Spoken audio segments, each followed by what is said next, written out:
Hello viewers, good afternoon. இன்றைக்கி நம்ம சேனலில் பச்சை பயிறு கடையில் சிம்பிளாக டேஸ்ட்டாக எப்படி செய்யலான்னு பார்க்கலாம் வாங்க.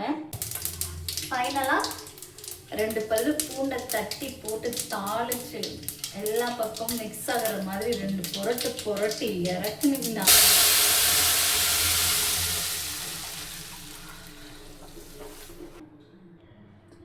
தேவையான அளவு பச்சை பயிரை 4 ஹவர்ஸ்க்கு முன்னாடியே நான் ஊற வச்சு வச்சுருக்கேங்க. நீங்கள் ஒரு 8 மணி நேரம் 12 மணி நேரம் ஊற வச்சாலும் சரி. நான் காலையில் தான் ஊற வச்சேன், மதியம் ரெடி பண்ணுறதுக்காக. ஊற வச்சுக்கோங்க. மீடியம் சைஸில் ஒரு பெரிய வெங்காயம் ஆட் பண்ணிக்கலாங்க. இதில்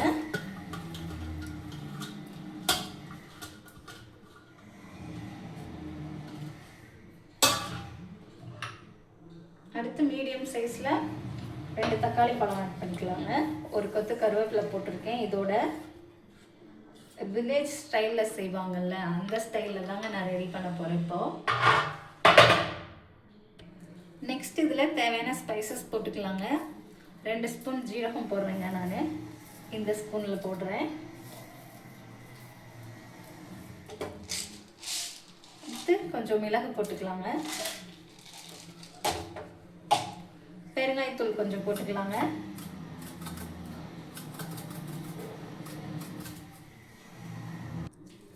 அடுத்து இதுக்கு ஒரே ஒரு வரமிளகா தாங்க போடுறேன். பச்சை மிளகா போட்டால் இன்னும் சூப்பராக இருக்கும். பச்சை மிளகா என்கிட்ட இல்லை, அதனால் நான் வரமிளகா போடுறேங்க. அடுத்து கொஞ்சம் மஞ்சத்தூள் போட்டுக்கலாங்க. மஞ்சத்தூள் ஆப்ஷனல் தான் இதுக்கு, நீங்கள் விருப்பப்பட்டால் போட்டுக்கோங்க. கலர்ஃபுல்லாக இருக்கனால குட்டீஸ் சாப்பிடுவாங்கன்றதுக்காக நான் கொஞ்சம் மஞ்சத்தூள் சேர்த்துருக்கேங்க. அடுத்து இதுக்கு தேவையான அளவு உப்பு போட்டுக்கலாங்க.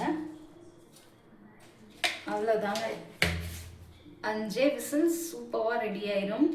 நம்ம மத்து வச்சுலாம் கடைய தேவையில்லை, இதுவே நல்லா வெந்துடும். ஒருவேளை வேகலைன்னா நம்ம மத்து வச்சு கடைஞ்சிக்கலாம். விசில் விற்றுட்டு காமிக்கிற பாருங்கள் எப்படி சூப்பராக வந்திருக்குன்னு.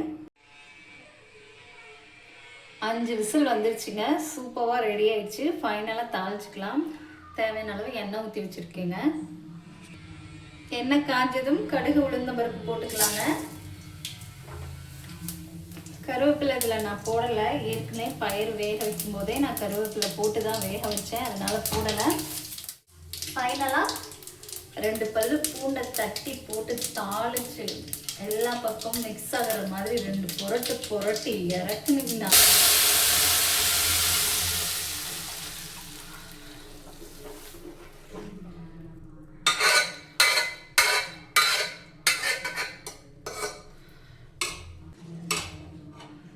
தாளிச்சாச்சுங்க. அப்படியே 2 புரட்டுங்க. அவ்வளோதாங்க, அடுப்பு ஆஃப் பண்ணிடுங்க. நீங்கள் செஞ்சு பார்த்துட்டு எப்படி வந்துச்சுன்னு கமெண்ட் பண்ணுங்கள். நெக்ஸ்ட் வீடியோவில் பார்க்கலாம்.